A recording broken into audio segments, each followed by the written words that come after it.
Today we've got something special. Our company president, Within Lemon, just returned from visiting several exotic automotive dealers and worked directly with some incredible vehicles. We're talking Bentley, McLaren, Lamborghini, and Aston Martin. Within, thanks for joining us. Thanks. Yeah, it was several. It was also Rolls-Royce. It was a Ferrari, and yep. So there was a lot. Maseratis. It it was a lot like entering a regular dealership. The same kind of paved lot.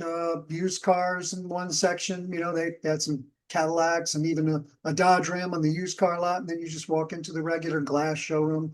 I guess the only real difference were the guys in tuxedos that were holding Uzis around the cars. Hmm. Yep. Yeah, it wasn't just some regular tire kickers walking in and says, I'd like to test drive this Bentley or this McLaren, right? Yeah, well, it was interesting because there was probably the biggest actual difference was that there was a lot less organic traffic. The dealership showroom floor was a lot quieter, and this was a nice setup that they had here. It was uh, each individual make, Bentley, Rolls-Royce, McLaren, uh, each of them had their own separate showroom, but the entire thing was one facility. And so it was all joined together, including service and parts. And so you could walk between the different parts. You could walk to McLaren, you could walk to Rolls-Royce, you could walk to Bentley, wherever you were going, Lamborghini, Ferrari. Uh, it was all one big facility. So that was nice because they could share service, they could share a lot of different parts of the front end. Yeah, so it's one of these big auto malls where they share, a lot of the same frontage on, let's say, an interstate highway. And like you said, the one big service department, one big parts, distributor ship inside and take care of all of these exotic brands, right? Yep. But like I said, it was a lot quieter. There wasn't Mm. hardly any, if any, walk-in traffic. I believe most of their business is done by appointment. Yeah. Uh, I can remember going into a dealership down in South Florida. It was a Ferrari store. Imagine that, a standalone Ferrari store. It was 2 stories. And, they had no new vehicles on the ground because most everything that, you know, was sold was pre-ordered. So, but they had quite a few late model vehicles that were available for sale. And so it was just a unique experience walking in there for the first time and seeing one of those because that's not your everyday dealership that you see. right. And actually, the checklist I got to do on a late model Ferrari 296 was a case like that. Yeah. I imagine it was a trade-in or maybe picked up at auction. So it was a 2024, I believe. And Mm, so totally applicable. Yeah, yeah. 2024 Ferrari 296 GTS, which is the convertible version. And for the listeners who may not know, can you explain what that process involves doing the checklist and why it matters for the vehicles of this caliber? Right. Well, we have to have a lot of information on these vehicles to be able to compare them in a objective, fair, but informative manner. And some of this information, like wheelbase, fuel mileage, for instance, is readily available, just straight over the internet these days. But a lot of it isn't well documented, or actually, uh, a lot of it isn't clear. And uh, the worst thing we can do is to try to use ambiguous, unclear, or conflicting information and end up getting the story wrong for somebody. And so on these vehicles, and this goes down to everything from a Toyota Corolla to the Ferrari 296, is we go in and we check multiple different functions, make multiple different measurements, tests and evaluations, and seeing how functions work and whether a certain feature exists or not, and how that feature works and how it stands up. And so there's a proprietary app that we programmed. It's based on a cloud database, and there's over 500 different fields in this database, which we use to go through the vehicle and check each function that we're going to deliver information on. I mean, sometimes it's the little things that make the biggest impressions. So were there any surprises, when you did these checklists this time, either in the vehicles themselves or how the vehicles that, were presented to you? Obviously, again, they're not just going to toss you the keys to an Aston Martin, right? Well, yeah, actually they did. Really? Good for Yeah, you. I guess you seem harmless. They don't know your reputation up where you went, right?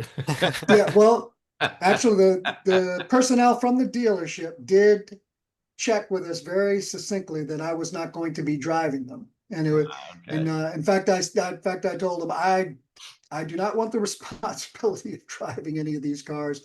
And at one point, I had been there a while, and they were very comfortable with me, and they saw that I wasn't inviting strange people in the street to party with me in the Rolls Royce, and so they got a little relaxed, and they started telling me, well, you want to just drive this one to the back, or you want to move this one or do that? Said no. Nope. Yeah.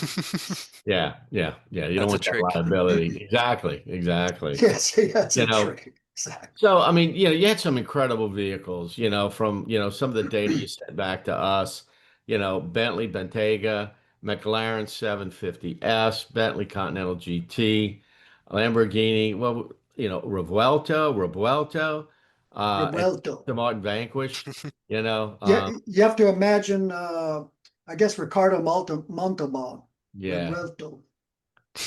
yeah, the Cordova with the fine Corinthian Yeah, leather. I've made Italians and Spaniards mad at me now. Okay, okay. Hey, just add it to the list, right? Long list. Long list. So yeah, which one?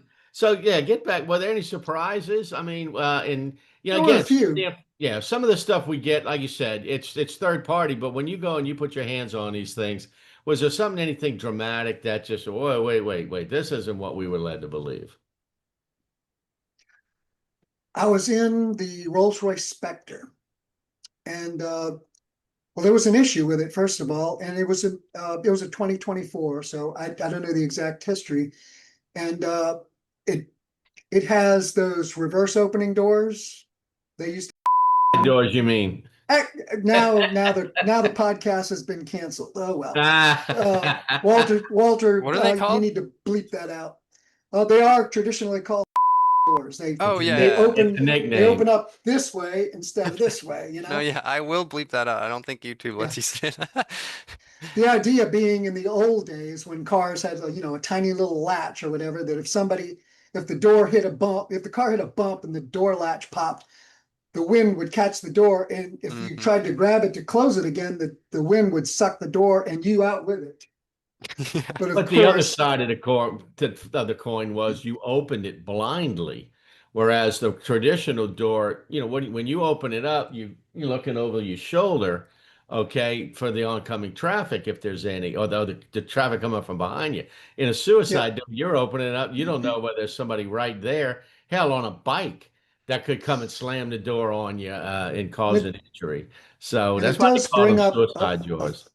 yeah, and they've been gone for, I think the Mid most modern 60s, example one, yeah, exactly. You're thinking of the same one, the Lincoln Lincoln uh, Continentals. Continental four door, right? Hmm. That was the last car that I believe production had Yeah, one, and before 67. then, they were pretty rare. I think they might have had it in the four door Thunderbird, which most people have forgotten gracefully. That's right. That's right. That was during the Iacocca years. They had Yeah, that. yeah, about the same time as the Lincoln, maybe a little Yeah, it was late pretty, 60s, yeah, 67, pretty close, right 68 in that around. range. Yeah. Yeah. And of course, you could imagine why they were discontinued as, Of course. safety issues, whether Of course. real or imagined. But of Yeah. course, bringing them back, first of all, we have electronic latching doors now. So many vehicles. I mean, it started with Teslas, Corvettes, that sort of thing, but they're pretty common now. In fact, most of the vehicles I did checklists on last week had electronic latching doors where there's not a mechanical chrome handle that you pull out and a little cable pulls a little doodad and the door opens. You're pressing a button, you're tapping something, and then the door decides to electronically unlatch and let you out. So With this type of functionality, the Spectre can use its rear-facing radar, which is used for blind spot warning. The Spectre uses its rear-facing radar system that it uses for blind spot warning. It also uses for rear traffic warning if you're backing up to see if you're backing up into danger with rear traffic. But it also uses it for a safety exit system so that if there's anything approaching the vehicle, it will warn you, and it can actually refuse to unlatch the door temporarily to keep you from opening the door into danger and causing an accident with a cyclist or a vehicle. That's nice. Do people get locked in when the battery dies? Technically, that can't happen because in addition to the electronic latching system, there's always going to be a mechanical override. Oh, okay. I think the Yeah. only issue is that you're using the electronic latch so often, most people probably won't know that there's a mechanical override, which brings up an important point from both sides of the equation, which is a salesperson delivering one of these vehicles should show the customer taking delivery how to operate the mechanical override.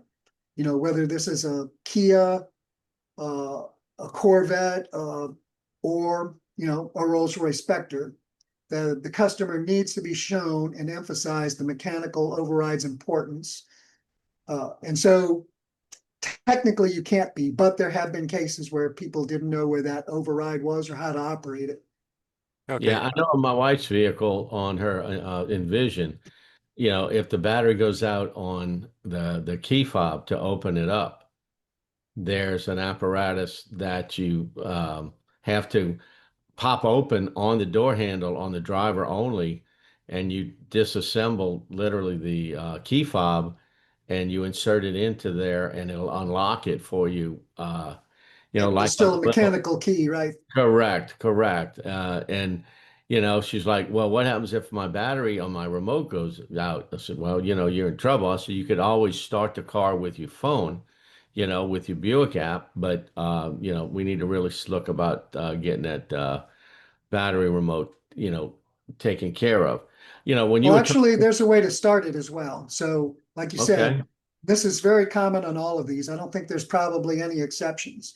So if the remote battery dies, and we're straying away from Ferraris and Bentleys and Rolls for a second, but this applies to every vehicle with that hands-free keyless stuff. mm-hmm, And it really applies to anything pretty modern. Uh, you may not see a visible keyhole, but there is a keyhole on the vehicle.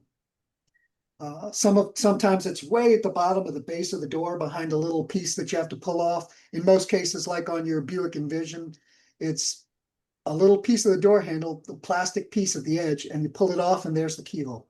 So that's how correct, you get correct, in, obviously.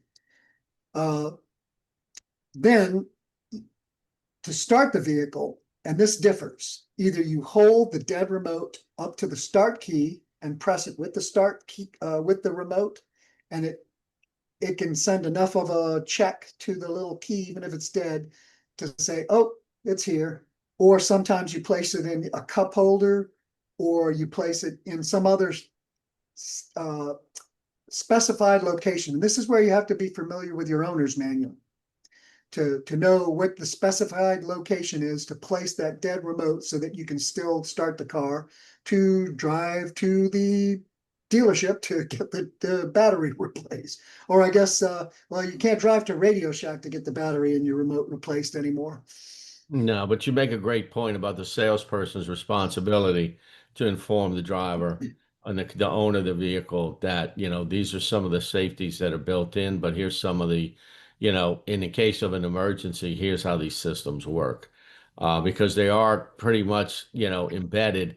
You just have to know where to find them. And I know that I was surprised the first time I saw it on my Envision and my wife's Envision, I should say. And so it's just a good piece of knowledge to have. When you were talking about the doors locking and unlocking, and you needed to send a request, that first thing I thought about was Space Odyssey 2001 with Hal. I can't do that for you, Dave. So somebody's going to be locked in their car. I can see another Sorry, OnStar. Dave. Sorry, Dave. Hello, OnStar. Yes, how can I help you? Dave won't let me out the car. Dave's locked in the car, whatever.